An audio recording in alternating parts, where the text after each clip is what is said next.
Beneath அவர்களை மேடைக்கு அழைக்கிறோம்.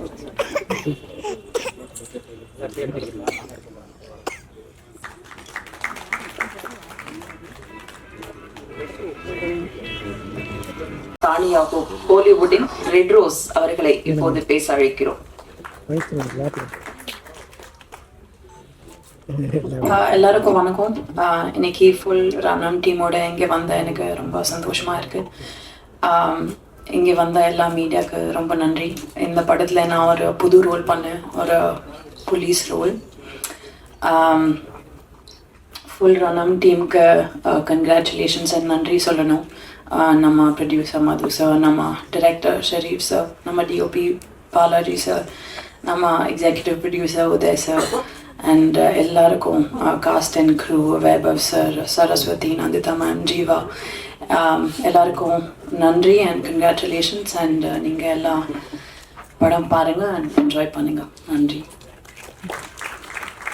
தேங்க்யூ தானியா. அடுத்து நாம் பேச அழைக்கிறோம். பசுமை புல்வெளி, பட்டாடை உடுத்திய பட்டாம்பூச்சி, இனிமையாக பழகுதல், எளிமையாக நடத்தல், இடைவிடாமல் ஒலிக்கும் மணியோசை பேச்சு.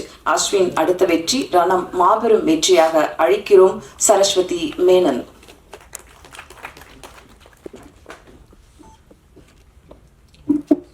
அனைவருக்கும் வணக்கம். பிரஸ் டீம் அண்ட் ரணமோட cast and crew.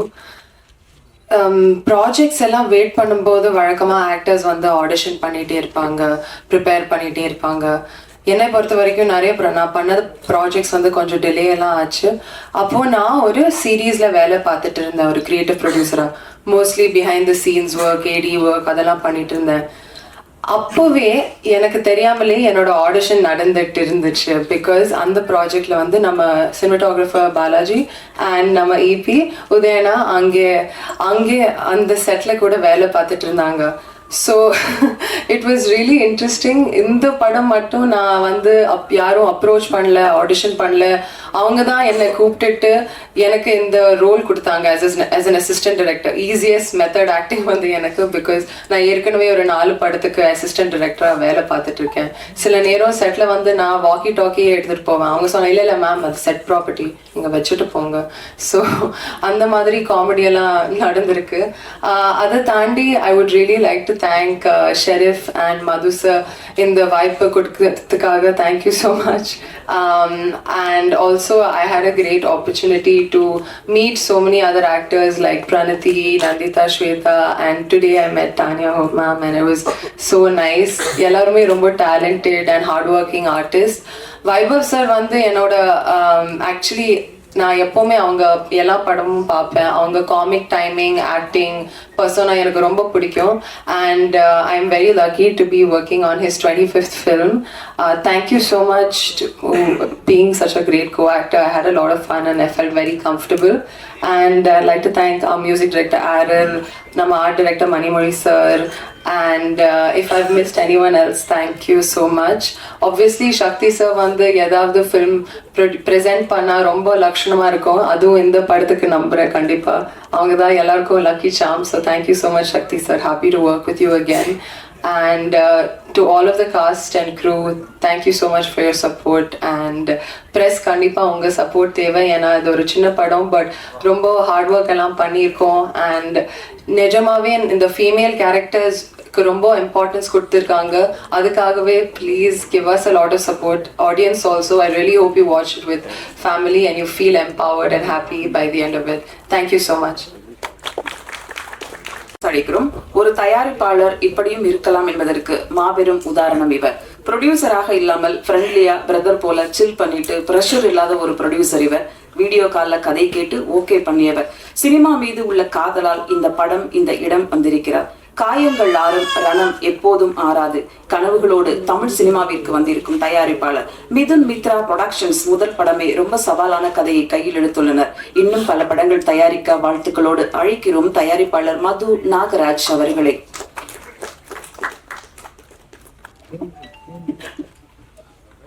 Thank you first of all. Again, I welcome you all once again. First, எப்பவுமே நான் ஸ்டார்ட் பண்ணுறப்ப சின்ன ஒரு கோட் பண்ணி தான் எப்பவுமே ஸ்டார்ட் பண்ணுவேன். அது என்னோட பழக்கம். நான் டீம் கூட நான் ஒர்க் பண்ணுறப்ப அந்த மாதிரி தான் everyday we talk about quote. ஒரு கோட் சொல்ல அப்படின்னு சொல்லுவோம். அவங்க சொல்லுவாங்க, sir team work makes the dream work அப்படின்னு சொல்லுவாங்க டீமுக்குள்ளார. அதுக்கு என்ன அர்த்தம்னா எல்லாரும் ஒன்றா சேர்ந்து ஒரு விஷயத்த ஒன்றா சேர்ந்து ஒரு விஷயத்த செஞ்சோம் அப்படின்னா அது கண்டிப்பாக வெற்றிகரமாக வரும்ன்றதுல எந்த டவுட்டுமே கிடையாது. ஏன்னா ஒரு டீம் மெம்பர்ஸில் ஒருத்தருக்கு ஒரு கோணங்களில் பார்ப்பாங்க. ஒரு விஷயம் நான் கரெக்டுன்னு நினைக்கிற விஷயம் இன்னொரு டீம் மெம்பர் எனக்கு சொல்லி கொடுத்துருவான், இல்லை சார் இது இப்படி பண்ணால் நல்லாயிருக்கும், அப்படி பண்ணலாமே அப்படின்வாங்க. So I strongly believe in team work. அதுதான் என்னோட டீம் இங்கே இருக்காங்க, பார்த்துக்கங்க. நெக்ஸ்ட், ரணம் அறம் தவிரல் எப்படி ஸ்டார்ட் ஆச்சுன்றது ஒரு சின்ன ஸ்டோரின்னு சொல்ல முடியாது, உங்கள்கிட்ட பகிர்ந்துக்கணும்னு ஆசைப்பட்றேன். நான் அகைன் பாலாஜி சொன்ன மாதிரி தான். ஸோ எனக்கு Balaji 2 main pillar first join பண்ணாங்க. பாலாஜி, செல்வம் லைன் ப்ரொடியூசர். ஸோ இவங்க 2 பேரை தான் நான் மீட் பண்ணேன் ஃபஸ்ட்டு. அவங்க சொன்னது வந்து, சார் ஒரு நல்ல கதை இருக்குது, அதை நீங்கள் கேட்டு பாருங்கள், அது பண்ணலான்னு சொன்னீங்கன்னா டெஃபினெட்லி அது ஒரு ஒர்த் ப்ரொடக்ஷனாக இருக்கும் அப்படின்னு சொன்னாங்க. ரைட்டு, பட்டு நான் யூகேல இருக்கேன்ப்பா, நீங்களும் அங்கே இருக்கீங்க, அங்கே இருக்கிறவங்களே படம் எடுக்கிறது கஷ்டப்பட்டு இருக்கிறாங்க, நான் எப்படி எடுக்க முடியும் அப்படின்னு கேட்டேன். அவங்க சொன்னாங்க, சார் நான் கரெக்டான டீம் என்கிட்ட இருக்குது சார், அதை வச்சு உங்களுக்கு எந்த விதமான சங்கடங்களும் எந்த விதமான டவுட் இல்லாமல் நான் உங்களுக்கு படத்தை எடுத்து கொடுத்து முடிப்போம் அப்படின்னு சொன்னாங்க. சரி ஓகே, இதுக்கு என்ன யார் டைரக்டர் அப்படின்னு கேட்டேன். அவர் ஒரு 4-5 படம் பண்ணியிருக்காராப்பா அப்படின்னு கேட்டேன். அவர் சொன்னாங்க, ஒரு 10 நிமிஷம் அப்படியே சைலண்டாக இருந்தார். சரி, யாரோ நம்ம சொல்லுவார், லோகேஷ் கனகராஜ் மாதிரி சொல்லுவார் நினச்சிட்டு, இல்லை சார் அவர் டெபியூ டைரக்டர் ஷெரீஃப்னு சொல்லி சொன்னார். அப்படியா, சரி ஓகே, டீட்டெயில்ஸ் அனுப்பிச்சி வைங்க அப்படின்னு சொன்ன அவரை பற்றி. அவர் ஒரு ப்ரொஃபைல் அனுப்பிச்சி வச்சாங்க. ரைட்டு, சரி. நரேஷன் எனக்கு வந்து தமிழ் அவ்வளோ பாண்ட் பேப்பர்லாம் படித்து அவ்வளோ பழக்கம் இல்லை, ஸ்கிரிப்டெல்லாம் ஃபுல்லாலாம் படிக்க முடியாது. அதனால் என்ன பண்ணுங்கன்னா, அவர் எதிர் ஃபோன் பண்ண சொல்லுங்கள், அப்படி இல்லைன்னா ஆல்ரெடி நரேட் பண்ணதை வாய்ஸ் ஓவராக எனக்கு அனுப்பிச்சிடுங்க, நான் ஃபுல்லாக கேட்டுறேன்ட்டு அனுப்ப சொல்லியிருந்தேன். அனுப்பிச்சிருந்தாங்க. அகைன் ஆரோல் சொன்ன மாதிரி தான் வாய்ஸ் ஓவராக அனுப்பிச்சிருந்தாரு. நான் கேட்டேன், ஃபஸ்ட் டைம் கேட்டேன். அப்புறம் என் ஒய்ஃப்ட்ட கொடுத்தேன், அவங்க கேட்டாங்க. ஸோ இன்னொரு டைம் நீங்கள் கேளுங்க அப்படின்னாங்க. அடுத்தலாம் திருப்பி நான் கேட்டு பார்த்தேன். அப்போ தோணுச்சு, சரி ஓகே, இந்த படத்தில் ஃபீமேலுக்கான ஒரு நிறையா விஷயங்கள் இதில் இருக்குது, அவங்கள நம்ம அட்ரஸ் பண்ணணும் அந்த படத்தில் அப்படின்னு சொன்னோம். அப்போ பண்ணுங்க அப்படின்னு சொல்லி எங்கள் ஒய்ஃப் சொன்னாங்க. சரி சந்தோஷம். அடுத்த நாள் நான் பாலாஜிக்கு ஃபோன் பண்ணேன். சரிப்பா, அகெயின் இது புது ப்ரொடக்ஷனாக இருக்குது, எந்த ஹீரோ ஒத்துப்பாங்க அப்படின்னு கேட்டேன். ஒரு 1 வீக் டைம் எடுத்துக்கோங்க, யார் யாரெல்லாம் இந்த படம் பண்ணுவாங்கன்றது லிஸ்ட் எடுங்க, அதில் ஒருத்தர்கிட்ட போய் நீங்கள் பேசுங்க, அவங்க ஓகே சொன்னாங்க அப்படின்னா நம்ம பண்ணுவோம், தைரியமாக பண்ணுவோம் அப்படின்னு சொன்னேன். ஆனால் ஒரு ஆக்டர் அக்செப்ட் பண்ணால் மட்டும்தான் இந்த ப்ராஜெக்ட் அனௌன்ஸே பண்ண முடியும். அது வரைக்கும் நீங்கள் ப்ரீ ப்ரொடக்ஷன் ஒர்க் பண்ணுறேன் சார், இதை பண்ணுறேன் சார், அதை பண்ணுறேன் சார்ன்றதுக்கு நோ. ஏன்னா அது எப்படி போய் நிற்கும் நமக்கு தெரியாது. ஒரு ஆக்டர் அக்செப்ட் பண்ணதுக்கப்புறம் ஒர்க் பண்ணுற ப்ரீ ப்ரொடக்ஷன் என்றைக்குமே சக்ஸஸ்ஃபுல்லாக இருக்கும். ஒரு ஆக்டர் அக்செப்ட் பண்ணுறதுக்கு முன்னாடி நம்ம ஒர்க் பண்ணிட்டு இருந்தோம்னா அது எப்பவுமே ஒரு லென்த்தி ப்ராசஸாக போயிட்டே இருக்குமே தவிர, அந்த கதை மாற்றம் எனக்கு இது பிடிக்கல, இது எப்படி மாற்றலாமா, இல்லை எப்படி மாற்றலாமான்னு சொல்லி அவங்களுடைய இன்புட்ஸ் வர்றப்ப என்ன ஆகுனா, கதையோட கோணங்கள் தாண்டி கதையே மாறி போயிடுது. அதான் இன்னைக்கு நடக்கும். அதனால நான் சொன்ன ஒரே வார்த்தை, ஒரு ஆக்டர் இதை அக்செப்ட் பண்ணணும், அக்செப்ட் பண்ணாங்கன்னா கான்ஃபிடென்ட் அந்த ப்ராஜெக்ட் பண்ணுவோம் அப்படின்னு சொல்லியிருந்தேன். அப்போ நம்ம லிஸ்ட்டில் இருந்து தான் நம்மளுடைய பிரதர் வைபவ் அவர்கள், அவரோட 25th மூவி நம்ம பண்ணுறன்றப்ப எனக்கு ரொம்ப சந்தோஷமாக இருந்துச்சு. அவங்க கேட்டாங்க, கேட்டுட்டு ஃபோன் பண்ணப்ப, சார் நான் சொல்லிட்டேன், அவர் பிடிச்சிருக்குன்னு சொல்லி சொன்னாங்க அப்படின்னாங்க. ரைட்டு, அப்போ வந்து 2 டேஸில் ஒரு மீட்டிங் அப்பாயின்மெண்ட் போட்டுருங்க, நான் வரேன் அப்படின்னு சொல்லி இந்தியா வந்திருந்தேன். வந்துட்டு அவரை போய் மீட் பண்ணேன். மீட் பண்ணுறப்ப ஸோ ஃப்ரெண்ட்லி, அதாவது ஒரு ஆக்டரை தாண்டி ஒரு திடீர்னு பார்த்து ஒரு ஃப்ரெண்டு தான், அந்த அளவுக்கு வந்து ஃப்ரெண்ட்லியாக பேசினார். நம்ம 2 பேரும் உட்காந்து பேசிட்டு அதுக்கப்புறம் லஞ்ச் சாப்பிட்டோம், டுகெதர் லஞ்ச் சாப்பிட்டோம். அப்போ நிறைய விஷயங்கள் பகிர்ந்துட்டோம். ஏன்னா அதுக்கு அன்றைக்கி நான் அப்போ தான் ஒரு 11 o'clock என்னமோ சாப்பிட்டுட்டு போயிருந்தேன். அப்போ ஒரு ஃபுட் ஆர்டர் பண்ணார். சார் எனக்கு பசி இல்லை பிரதர் அப்படின்னேன். நீங்கள் சாப்பிடுங்க சொல்லிட்டு அவர் ஆர்டர் பண்ண பிளேட்டில் நான் ஒரு பாதி பேர் தான் சாப்பிட்டோம். இது அன்னைக்கு ஆரம்பிச்சிச்சு. ப்ரொடக்ஷன் டே 1ல் இருந்து கடைசி நாள் வரைக்கும் நான் ப்ரொடக்ஷனில் இருந்திருக்கேன். அந்த ஒவ்வொரு நாளும் என்னை ஃபேமிலி மாதிரி, காலையில் பிரேக்ஃபாஸ்ட் கூட எங்கூட தான் சாப்பிடுவார், லஞ்ச்னாலும் சார் எங்கே இருக்கார் வர சொல்லுங்கள் அப்படின்னு சொல்லி கூப்பிட்டுட்டு 2 பேரும் ஒன்றா தான் சாப்பிடுவோம். அப்போ நிறைய விஷயங்கள் நாங்கள் பகிர்ந்துக்கிட்டோம். அவங்க ஒய்ஃப்ஸு, அவங்க சிஸ்டர் நான் கால் பண்ணுவேன், அவங்க குழந்தைங்க ஃபஸ்ட் டைம் ஆக்சுவலி குழந்தை வந்திருந்தாங்களே பிரதர், அவங்களாம் வந்திருந்தாங்க. So happy to be working with Vaibhav brother. Is my brother now, அவர் பிரதர் தான் கூப்பிடுவேன். So happy with it. அதை தாண்டி இந்த கேரக்டர் வந்து ஒரு டிஃப்ரெண்ட்டான ஜானர், எல்லாருமே அதை சொல்லிட்டு இருக்காங்க ரிப்பீட்டடாக, பட் நான் ரிப்பீட் பண்ண விரும்பல. It's really amazing. அவர் ஒரு டிஃப்ரெண்டான கோணத்தில் நடிச்சிருக்காரு. நீங்கள் படம் பார்க்குறப்ப உங்களுக்கு தெரியும், அதை என்ஜாய் பண்ணுவீங்க. இது அவருக்கு ஒரு பெரிய சேஞ்சிங் கேம் சேஞ்சராக இருக்கும். அந்த வேர்டு யூஸ் பண்ணால் கரெக்டான வேர்டு கேம் சேஞ்சராக இருக்குன்றத எனக்கு 100% கான்ஃபிடன்ஸ் இருக்குது. அடுத்தது நமக்கு சரி, இப்போ ஹீரோ ஓகே ஆயிடுச்சுப்பா, அடுத்தது நம்ம மற்றதெல்லாம் பார்க்கணும்ல, அப்போ தானே வேலை ஆரம்பிக்க முடியும். அப்படின்றப்ப ஆர்டிஸ்ட் லிஸ்ட் எடுக்கிறோம். அப்போ லேடிஸ் ஃபீமேல் ஆர்டிஸ்ட்லாம் கேட்குறப்ப சரி இவங்க பண்ணலான்றப்ப கதை சொல்கிறாங்க. ஒருத்தர் கேட்குறாங்க, ஒருத்தர் வேணான்றாங்க, ஒருத்தர் கேட்குறாங்க வேணான்றாங்க. ஏன்னா இந்த கேரக்டரைசேஷன் வந்து சீக்கிரம் அக்செப்ட் பண்ணக்கூடிய கேரக்டர் கிடையாது, ரொம்ப டிஃப்ரெண்ட்டான கேரக்டர். இதில் வந்து அவங்க இது வரைக்கும் ஒரு ஹீரோயினா ஒரு பாட்டு டான்ஸ் அந்த மாதிரி போயிடும், பட் இது அப்படி கிடையாது. இதில் வந்து அவங்களோட எமோஷன்ஸ் காட்ட வேண்டியிருக்கும். அந்த எமோஷனல் விஷயங்கள் இருக்குது. அதை தாண்டி ஒரு டிஃப்ரெண்ட்டான கேரக்டர். ஃபார் எக்ஸாம்பிள் தானியா அவர்கள் சொல்லியிருந்தாங்க, ஒரு போலீஸ் கேரக்டராக பண்ணியிருக்கேன்னு சொல்லியிருந்தாங்க. ஸோ அவங்களுக்கு கம்ப்ளீட்லி அது டிஃப்ரெண்ட், இது வரைக்கும் அவங்க பண்ணாத ரோல் ஒன்று. ஸோ அப்படி இருக்கப்ப ஒரு புது ஜானர் ஆஃப் ஒர்க்கில் அவங்க பண்ணுறப்ப they explore lot of things. அந்த படத்துக்காக மெனக்கெடல் வந்து lot of things they start to explore it. அந்த விஷயங்கள் தான் இன்னைக்கு அந்த கேரக்டராக it has come out in the screen very well. அதை நீங்கள் பார்க்குறப்ப ஒரு ட்ரெய்லர் நம்ம பார்க்குறோம், ட்ரெய்லர் இவ்வளோ நல்லா இருக்கேன்னு நீங்கள் ரிவ்யூ கொடுக்கறதுக்கு ஒன் ஆஃப் த காரணம் அந்த கேரக்டரை அவங்க வாழ்ந்துருக்காங்க. அதுக்கு I'm so happy with the entire artist team. அதில் வந்து நந்திதா அவர்கள் அவங்க ஒரு நல்ல ரோல் பண்ணியிருக்காங்க. அவங்களால வர முடியல, அன்ஃபார்ச்சுனேட்லி அவங்களுக்கு கொஞ்சம் உடம்பு சரியாதனால ட்ராவல் பண்ண முடியல. But she conveyed all her wishes and thanks to the entire press media and people. அவங்க சார்பில் நான் அதை உங்கள்கிட்ட ஷேர் பண்ணிக்கிறேன். அடுத்தது Tania hope. So she is very lovely and nice person. அவங்க லாங் ஜேர்னி பண்ணிட்டு இங்கே வந்திருக்காங்க. செட்டில் வந்து எனக்கு அவங்கள பற்றி பேசுகிறப்போ ஒரு சின்ன ஒரு 2 விஷயம் பகிர்ந்துக்கணும். எப்போ வந்தாலுமே வந்து கேரவனில் உட்காருவாங்க. உட்காந்து அடுத்த செகண்டு கேரவன் டோர் ஓப்பனாக இருக்கும், ஸ்டெப்ஸில் உட்காந்துருப்பாங்க. நான் எப்போ போனாலும் அந்த ஸ்டெப்ஸ்ட்டை அவங்க பார்க்கலாம். அப்படியே க்ராஸ் பண்ணோம் அப்படின்னா அங்கே உட்காந்துட்டு இருப்பாங்க. So she start enjoying that moment. அந்த இடத்துல வந்து சும்மா கேரவனில் போய் டோர் லாக் பண்ணிட்டு உள்ள உட்காந்து வெளில எனக்குன்னு தெரியாதுல்ல. ஆனால் அந்த ஸ்டெப்ஸில் உட்காந்துட்டு ஷீ வில் பி வாட்சிங் அக்ராஸ் எல்லாமே என்ன பண்ணிட்டு இருக்காங்க. அப்போ வந்து அவங்களுக்கு அந்த கஷ்டம் என்னன்னு தெரியும். ஒரு team behind the scene work பண்ணுதுன்னா அதோட கஷ்டம் என்னன்றது அப்போ தான் அவங்களுக்கு தெரியும். இதுக்கு ஏன் சொல்கிறேன்றதுக்கு ஒரு ரீசன் இருக்கு. அவங்க ஒரு ஆக்ஷன் சீக்வன்ஸ் போயிட்டு இருக்கு, சூப்பராக பண்ணியிருக்காங்க ஆக்ஷன் சீக்வன்ஸில். அப்போ அவங்க எதிர்பாராத விதமாக கீழே வந்துட்டாங்க. ஓகே, ஸோ அப்போ என்ன நடக்கும்? டக்குன்னு அவங்க கேரவன் போவாங்க, ஹாஸ்பிட்டல் போவாங்க. அன்னைக்கு கம்ப்ளீட்லாக பேக்பா நாளைக்கு பார்த்துக்கலாம் அப்படின்ட்டு இருக்கும். ஆனால் சென்னையில் அன்னைக்கு பயங்கரமான மழை. அதை தாண்டி அடுத்த நாள் நமக்கு அந்த லொக்கேஷன் கிடையாது. ஸோ அவங்க சொன்னாங்க ஒரு 10 minutes டைம் கொடுங்க, நான் உள்ளே போயிட்டு வந்துடுறேன்ட்டு உள்ளே போனாங்க. ஃபர்ஸ்ட் எய்ட் பண்ணாங்க. அடுத்த செகண்ட் ஸ்பாட்டில் வந்து நின்றுட்டு சிறப்பாக அந்த சீனை முடிச்சு கொடுத்துட்டு ரூமுக்கு போய் ரெஸ்ட் எடுத்தாங்க. டாக்டர் முடிச்சு அப்படி டாக்டர் போய் இது கிட்டத்தட்ட வந்து நைட்டு 12 மணி 1 மணிக்கு நடக்கக்கூடிய ஒரு ஷெட்யூல். அப்போ பண்ணிட்டு போகிறப்ப such a hard working person. So அது பார்க்குறப்ப I was so amazed. Thank you for the wonderful time. இன்னொருத்தவங்க பற்றி சொல்லணும்னா sweet and charming again Saras Menon. whenever she comes to the shooting area ஒரு சிரிப்போட வருவாங்க, கையில் ஒரு சாக்லேட்டோட வருவாங்க. கேரவன் அதெல்லாம் எதிர்பார்த்து நான் பார்த்ததே கிடையாது. வருவாங்க ஜாலியாக ஒரு மானிட்டர் பின்னாடி உட்காந்துருப்பாங்க. எப்போ பார்த்தாலும் சிரிச்சிட்டு தான் இருப்பாங்க. So happy that is I pray and every thing like you always be smiling and keep the smiling. It is very lovely on your face. Okay, and another thing is அவர் பின்னாடி உட்காந்துருப்பாங்க, செட் விட்டு போக மாட்டாங்க. அவங்களுக்கு ஒரு டஃப்பான ஒரு ஆக்டிங் தான் அதில். ஒரு சீன் வந்து நீங்கள் படத்தில் போய் பாருங்கள், நான் ஏன் சொல்கிறேன்னு உங்களுக்கு தெரியும். She has done a really brilliant job. Thank you so much. அடுத்தது நம்மள படத்தில் நடித்த மற்ற ஆர்டிஸ்ட் சுரேஷ் சக்கரவர்த்தி அவர்கள், பத்மன், கிச்சா ரவி, தசாரதி மற்றும் பலர் நடிச்சிருக்காங்க. நான் எல்லா நேமையும் லிஸ்ட் பண்ணனா அதே லென்த்தி போயிட்டே இருக்கும். ஸோ அதனால் அவங்க எல்லாத்துக்கும் என்னோட நன்றிகள். ஃபர்ஸ்ட்டு இப்போ மெயினாக நான் டெக்னீஷியன்ஸ் பற்றி கொஞ்சம் பேசணும்னு நினைக்கிறேன். I hope we got time கொஞ்சம் இருக்குல்ல. ஸோ டெக்னீஷியன்ஸ் பற்றி கொஞ்சம் மெயினாக பேசணும். ஏன்னா இந்த ஸ்டேஜ் தான் அவங்களுக்கு ஒரு முக்கியமான ஸ்டேஜ்.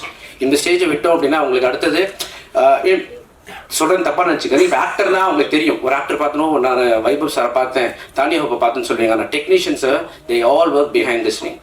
அவங்கள வெளியில் உலகத்துக்கு கொண்டு வர ஒரே ஒரு மீடியம் தான் ப்ரெஸ் மீடியா. நீங்கள் இந்த ப்ரெஸ் மீட் மூலமாக அவங்கள you have to take to wonders. அவங்களுக்கு அடுத்த லைஃப் சேஞ்ச் ஓவராக அதில் இருக்கணும். ஏன்னா எல்லாமே ஹார்ட் ஒர்க்கிங் பண்ணியிருக்காங்க. To start with director Sharif is really done a brilliant job. ஒரு கதையோட கோணம் வந்து நிறைய அவர் தெரிஞ்சு வச்சிருக்காரு. சார் இப்படி பண்ணலாம் அப்படி பண்ணலான்றத தாண்டி அவர் வந்து ஒரு விஷயத்த எக்ஸிக்யூட் பண்ணுறப்ப சரி இது பண்ணுனா தெரியல நல்லா வரும் சார் அப்படின்னுவாரு. சரி ஓகே யூஆர் ஹாப்பி ரைட், உங்கள் டீம் ஓகேவா பண்ணுங்க. அந்த கான்ஃபிடென்ஸ் ப்ளஸ் அந்த டீம் ஜெல்லிங் அதெல்லாம் பார்க்குறப்ப I was so happy. Sharif, you have a long way to go.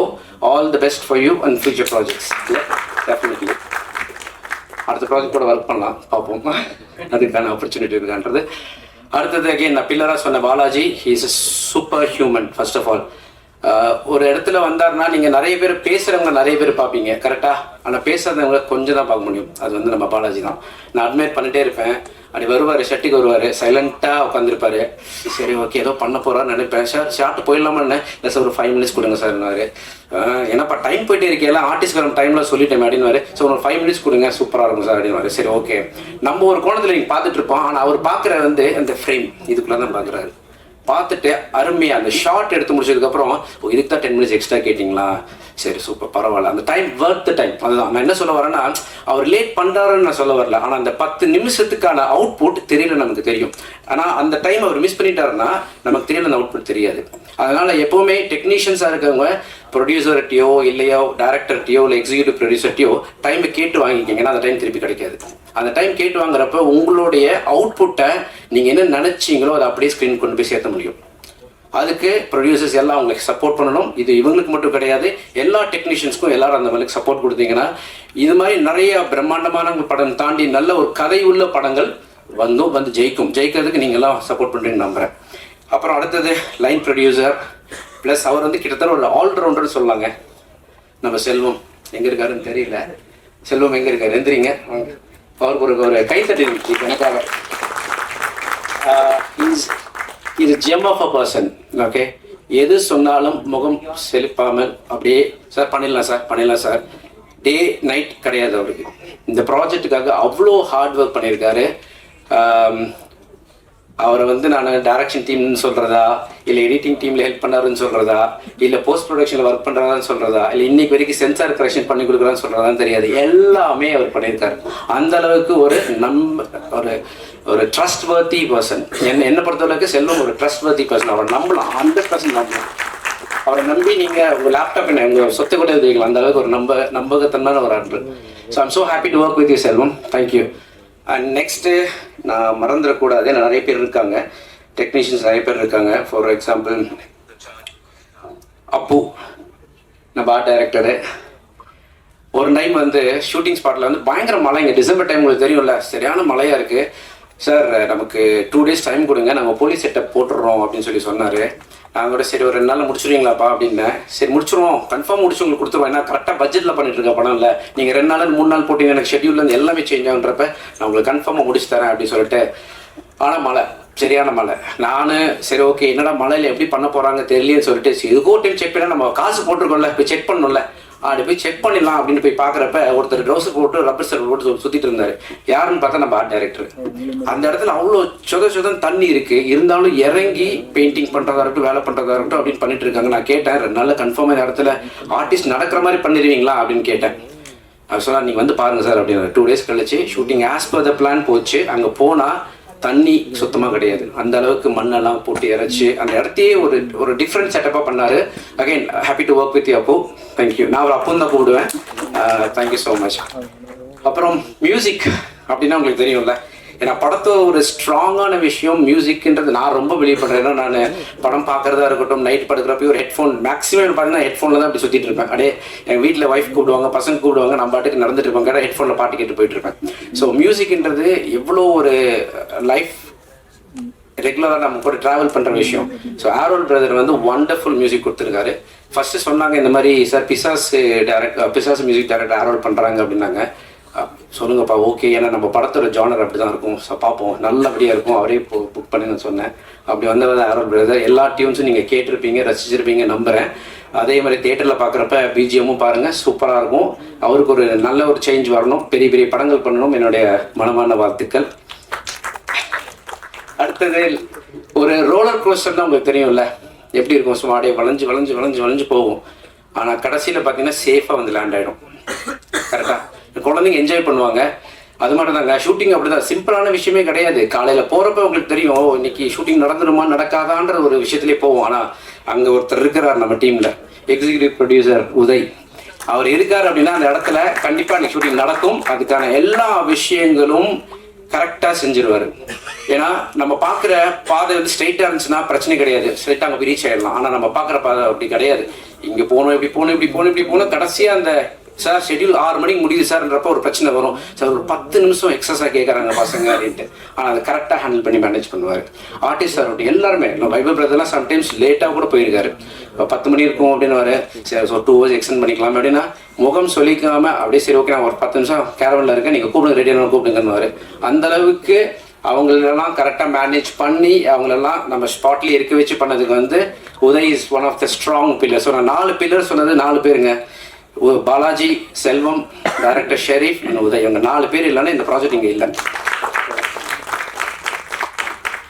Again, Praniti, child artist, so she's done a really brilliant acting. Okay, அவங்க பேரண்ட்ஸ்க்கு first of all நான் thanks சொல்லிக்கிறேன். ஏன்னா அவங்க இந்த படத்துக்கு இந்த பொண்ணு நடிப்பாங்கன்னு அக்செப்ட் பண்ணதே ஒரு பெரிய விஷயம். ஏன்னா யாரும் they will not come forward, but you've done justice to it, and I hope that will turn well in this movie. அவங்களுக்கு ஒரு நல்ல ஒரு லைஃப் இதில் ஐ மீன் இந்த லைஃப் இன் த சென்ஸ் கேரக்டரைசேஷனாக நல்லா பண்ணுறாங்க. ஸோ ஷி ஹேஸ் ஒரு better life in this. Again thank you so much. கடைசி அவ்வளோதாங்க. மற்ற டெக்னீஷியன்ஸ் நிறைய பேர் இருக்காங்க. நான் பேசினா ஆக்சுவலி நான் பேசிகிட்டே இருப்பேங்க, அதாங்க பிரச்சனை. ஓகேவா? ஸோ ஆர்டிஸ்ட், மற்ற ஆர்டிஸ்ட் ப்ளஸ் டெக்னீஷியன்ஸ் எல்லாத்துக்கும் என்னுடைய மனமார்ந்த வாழ்த்துக்கள், தேங்க்ஸ் எல்லாம் சொல்லிக்கிறேன். சக்சஸ் ஆனுங்கிறது எங்களுடைய வாழ்த்துக்கள். அடுத்து நாம் பேச அழைக்கிறோம். குறும் படங்கள் மூலம் பெரும் படங்களில் பேசப்பட்டவர்கள் கார்த்திக் சுப்பராஜ், மணிகண்டன், அருண்குமார், நலன் குமாரசாமி, பாலாஜி இவர்கள் வரிசையில் நாளைய இயக்குனர் நிகழ்ச்சி தந்த நம்பிக்கை நட்சத்திரம், சினிமாவிலிருந்து சினிமா கற்றுக்கொண்டு சுயம்புவாக வந்து ஓங்கி வளர்ந்த ஒற்றை கம்பமாய் ஷெரீப்.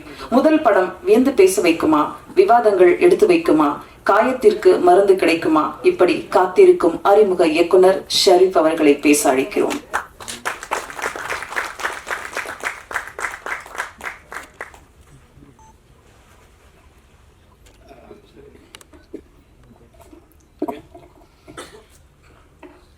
இங்கு அமர்ந்திருக்கும் எல்லா ஊடக நண்பர்களுக்கும் என்னுடைய முதல் வணக்கம். Thanks for coming. ட்ரெய்லர் பார்த்துருப்பீங்க, கண்டிப்பாக பிடிச்சிருக்கோன்னு நம்புகிறேன். ஸோ படத்தை பற்றி எல்லாருமே நிறைய விஷயங்கள் சொல்லிட்டாங்க. ஆக்சுவலி கடைசியாக பேச வந்தால் இதுதான் பிரச்சனை, எல்லாருக்கும் தேங்க்ஸ் சொல்லிடுவாங்க. ஸோ நம்ம என்ன பேசுறதுனே தெரியாது. ஸோ இந்த கதை ஆரம்பிக்கும் போது பாலாஜி சொன்ன மாதிரி நானும் பாலாஜி தான் முதல்ல பேச ஆரம்பித்தோம். ஆக்சுவலி லாக்டவுனில் வந்து நாங்கள் 2020 ஆக்சுவலி ஷூட்டிங் வந்து நெக்ஸ்ட் வீக் ஸ்டார்ட் ஆக போதுன்னா லாக்டவுன் போட்டாங்க. அதுதான் எங்களுடைய முதல் ப்ராஜெக்ட்டு. ஆக்சுவலி இப்போ படம் வந்து ட்ராப் ஆச்சு, லாக்டவுனால ட்ராப் ஆச்சு. அதுக்கப்புறம் செம்மடி லைஃப்பில் என்ன பண்ணுறதுனே தெரியாமல் போயிட்டு இருந்தது. ஸோ அப்போ தான் ஒரு நியூஸ் ஒன்று படித்தோம். ஆக்சுவலி ரொம்ப ஷாக்கிங்காக இருந்தது.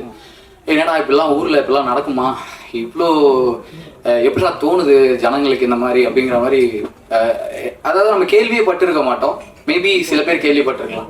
அப்படி ஒரு நியூஸ் வந்து கேள்விப்படும் பொழுது சரி இது நல்லா இருக்கு, இது நம்ம மக்களுக்கும் சொல்லணும், அதே நேரத்தில் இது சம்மந்தமாக கொஞ்சம் அவேர்னஸும் தேவைப்படுது. ஸோ நம்ம கருத்து சொல்கிற மாதிரி ஒரு படம் எடுக்காம ரொம்ப ஹானஸ்டாக ஒரு படம் பண்ணணும், நல்லா பண்ணணுன்றதை முடிவு பண்ணி ஸ்டார்ட் பண்ண படம் தான். முதல்ல வந்து அரணை மரவேல் அப்படின்னு டைட்டிலோட தான் இந்த படத்தை ஸ்டார்ட் பண்ணோம். ஸோ அந்த டைட்டிலோட அர்த்தம் தெரியும்னு நினைக்கிற எல்லாருக்குமே. ஆத்திச்சூடியில் ஔவையார் சொல்லியிருக்காங்க அரணை மரவேல் அப்படிங்கிறது. அதுதான் கேப்ஷனாக அறம் தவறேல்னு நாங்கள் வச்சுருக்கோம். ஸோ அதோட மீனிங் என்னென்னா, நம்ம வாழ்க்கையில் நம்ம மெச்சூரிட்டி ஆகி தெரிஞ்சு விவரம் தெரியற ஆரம்பித்து நம்ம கடைசின்னு அதை முடிக்கிற வரைக்கும் பார்த்திங்கன்னா சூழ்நிலைகள் நமக்கு அறம் செய்யறதுக்கான வாய்ப்பை, தர்மம் செய்யறதுக்கான வாய்ப்புகளை வந்து நமக்கு தரும். தர்மம்னா நான் சொல்றது வந்து பிச்சை அந்த மாதிரி விஷயங்கள் கிடையாது. ஸோ நியாயம், ஒருத்தவங்களுக்கு ஏதோ ஒரு பிரச்சனை, ஒரு ஹெல்ப் பண்ணணும், கூட போய் சப்போர்ட், மாரல் சப்போர்ட், எந்த மாதிரி ஒரு விஷயங்களுக்கு நிற்கணும் அப்படிங்கிற போது அதை வந்து மறுக்காமல் தவறாமல் செஞ்சிடணும் அப்படிங்கிறது தான் இந்த படத்தோட ஒரு மேஜர் கண்டென்ட்டாக நாங்கள் பண்ணியிருக்கோம். So first of all thank you so much Madhu sir. எல்லாரும் சொன்ன மாதிரி வீடியோ காலில் தான் ஃபர்ஸ்ட் கதை சொன்னேன். எனக்கு ஆடியோ அவர் கேட்டாருன்றதே ஆக்சுவலி இப்போ தான் தெரியும், எனக்கு உண்மையாக தெரியாது. வீடியோ காலில் நான் கதை சொன்னேன். ஸோ கதை கேட்டவனுமே ஓகேப்பா நான் கூப்பிட்றேன் அப்படின்னாரு. ஸோ வித்தின் 1 வீக்கில் உடனே அக்ரிமெண்ட் சைன் ஆச்சு. So very very thank you. நேரில் கூட பார்க்காம உங்களுக்கு தெரியும் எவ்வளோ கஷ்டம் ஒரு ப்ரொடியூசருக்கு கதை சொல்லி நம்ம இங்கே கூட்டிகிட்டு வந்து படம் பண்ண வச்சு ஸோ அதை ரிலீஸுக்கு கொண்டு வர வரைக்கும் அது மிகப்பெரிய ஒரு வேலை. அது கஷ்டம்னு நான் சொல்ல மாட்டேன், ஏன்னா பிடிச்சி தான் எல்லாருமே இந்த ஃபீல்டுக்கு நம்ம வரோம், இந்த பொசிஷனுக்கு வரோம். ஸோ கஷ்டன்ற வார்த்தையை கண்டிப்பாக என்றைக்குமே நான் பயன்படுத்த மாட்டேன். ஸோ இஷ்டப்பட்டு செஞ்சோம். ஸோ அதுக்கு மது சார் ரொம்ப பெரிய சப்போர்ட்டிவாக இருந்தார். And also Vaibhav Anna. So நான் கதை போயிட்டு ஃபோன் பண்ணி சொன்னேன், ஸோ இந்த மாதிரி அண்ணா நான் கதை சொல்லணும் அப்படின்ற மாதிரி சொல்லும்போது சரி வாங்க கேட்போம் அப்படின்னாரு. ஸோ கதையை சொல்லி முடித்தோம். கதையை சொல்லி முடித்த உடனே ஆக்சுவலி வந்து சொல்லலாம்னு நினைக்கிறேன். கதையை சொல்லி முடிச்சோன்னா வைபவ் நான் சொன்னார், ஒரு டேரக்டர் பேரை சொல்லி இந்த பேட்டனா அப்படின்னு கேட்டார். சத்தியமாக சொல்கிறேன், யாருமே எனக்கு தெரியாது. சரி ஓகேடா நம்ம கதையை ஒரு ஹீரோ கேட்டு இவ்வளோ நேரம் இப்போ ஒரு நல்ல ரெஸ்பான்ஸ் பண்ணுறாரு அப்படின்ட்டு ஆமாண்ணே அப்படின்னு சொல்லிட்டேன். சூப்பர் அப்போ நம்ம பண்ணிடலாம், நல்லா வந்துடும்ல அப்படின்னாரு. ஸோ நான் நம்புகிறேன், படம் பார்த்தாரு அண்ணா, நல்லா வந்திருக்கு, நல்லா பண்ணியிருக்கோம், நல்லா வந்திருக்கு ஆக்சுவலி. ஸோ அடுத்தது அப்பு அண்ணா, ஆர்ட் டைரக்டர் மணிமொழியன் ராமதுரை. விழா படத்தில் நான் ஒர்க் பண்ணும் பொழுது, நாலு இயக்குனருக்கு அப்புறம் அவங்க ப்ரொடக்ஷன் பண்ண விழா படத்தில் ஒர்க் பண்ணும்பொழுது அந்த படத்தில் அப்போ நான் வந்து ஆர்ட் டைரக்டர். ஸோ அப்போது பழக்கம் அவர். அதுக்கு முன்னாடி ஆக்சுவலி நாங்கள் அந்த வீதி நாடகங்கள் அதெல்லாம் பண்ணும்பொழுது அவர் ஒரு ப்ரெஸ் ஆரம்பிச்சிருந்தார். அதுக்கு நான் இந்த வீதி நாடகங்கள், பறையடிக்கிறது, இந்த மாதிரி விஷயங்கள் பண்ணும்போதுலேருந்தே அவர் பழக்கம். ஸோ அப்படி ஆரம்பிச்சது தான் இந்த ரிலேஷன்ஷிப். அவர் பெரிய சப்போர்ட் பண்ணியிருக்காரு. ஆல்சோ உதயகுமார், உதயன்னா நாங்கள் சொல்லுவோம், எக்ஸிக்யூட்டிவ் ப்ரொடியூசர், பெரிய சப்போர்ட் இந்த படத்துக்கு. ரொம்ப ஹானஸ்டாக சொல்லணும்னா அவர் இல்லைன்னா இந்த படம் வந்து நடந்து முடிஞ்சிருக்குமான்னு கேட்டால் டெஃபினட்டாக கிடையாது. அவர் எனக்கு வந்து பாலாஜியும் உதயனாவும் பார்த்தீங்கன்னா ஒரு லெஃப்ட் ரைட் மாதிரி. ஸோ அவங்க இல்லைன்னா இவ்வளோ தூரம் இந்த படம் வந்து முடிஞ்சிருக்காது. ஸோ செல்வம் என்னோட கோ டைரக்டர்.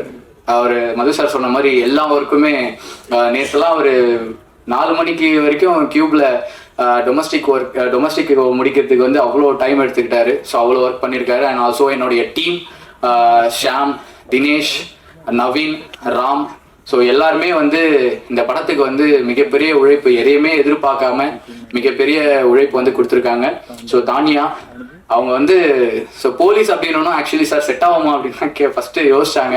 ஸோ நாங்கள் முடிவு பண்ணோம். ஸோ இந்த படத்தில் இருக்க எல்லா கேரக்டர்ஸுமே வந்து இது வரைக்கும் யூஸ்வலாக பார்த்த டெம்ப்ளேட்டாக இருக்கக்கூடாதுன்றதுல மட்டும் ரொம்ப கான்ஃபிடென்ட்டாக இருந்தோம். அதனால தான் த்ரில்லர் அப்படின்னும் போது வைபவனா சூஸ் பண்ணது. ஸோ ஆல்சோ எல்லாருமே வந்து பார்த்தீங்கன்னா இது வரைக்கும் அவங்க பண்ணாத ஜானர் நாங்கள் கொண்டு வந்து பிளேஸ் பண்ணதால தான் பார்க்கும்போது ஒரு ஃப்ரெஷ் ஃபீல் தர முடியுதுன்னு நான் நம்புகிறேன். ஸோ எங்களுக்கு அந்த ஃபீல் இருந்துச்சு. ஸோ அதுக்கப்புறம் மியூசிக் டைரக்டர் ஆரோல் ப்ரோ எனக்கு பெரிய இன்ஸ்பிரேஷன் அவர். ஸோ நிறைய தொல்லை பண்ணியிருக்கேன்னு நினைக்கிறேன். மியூசிக்கு தெரியும் நினச்சிக்கிட்டு நான் நிறைய டார்ச்சர் பண்ணேன். ஏதாவது பண்ணியிருந்தா உங்களை டிஸ்டர்ப் பண்ணியிருந்தா சாரி ப்ரோ. ஸோ நல்ல விஷயங்கள், நல்ல டியூன் கொடுத்துருக்காரு. படத்தில் வந்து பேக்ரவுண்ட் மியூசிக் வந்து கண்டிப்பாக பேசப்படும். அவரோட ஒர்க் எப்பவுமே பேசப்பட்டிருக்கு. இந்த படமும் பேசப்படும் நம்புகிறேன்.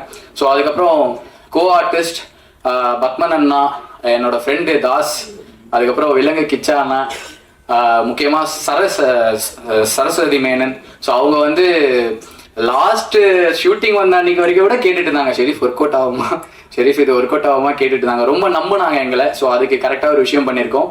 அண்ட் சுரேஷ் சக்கரவர்த்தி சார், அவர் இன்னைக்கு இங்கே வர முடியல. ஸோ அவரும் மிகப்பெரிய சப்போர்ட் எங்களுக்கு. ஸோ எல்லா இடத்துலையும் எங்களை பற்றி பேசிக்கிட்டு இருக்காரு, ரொம்ப பாசிட்டிவாக சொல்லிக்கிட்டு இருக்காரு. அவரும் மிகப்பெரிய சப்போர்ட் பண்ணியிருக்காரு. So Praniti and Sakthivelan sir, thanks for coming. இந்த படம் வந்து ரொம்ப ஹானஸ்டாக இஷ்டப்பட்டு எல்லாரோட உழைப்பையும் போட்டு எந்தவித எதிர்பார்ப்பும் இன்றி உங்க எல்லாருக்கும் பிடிக்கும்ன்ற நம்பிக்கையில் இந்த படத்தை பண்ணியிருக்கோம். டெஃபினட்டாக இந்த படம் வந்து உங்க எல்லாரையும் வேற ஒரு பரிமாணத்தில் வந்து இந்த உலகத்தை பார்க்க வைக்கும் நம்ம நம்புகிறோம். எங்களையும் சப்போர்ட் பண்ணுவீங்கன்னு நம்புகிறேன். Once again thank you so much my family and my entire troupe. Thank you so much.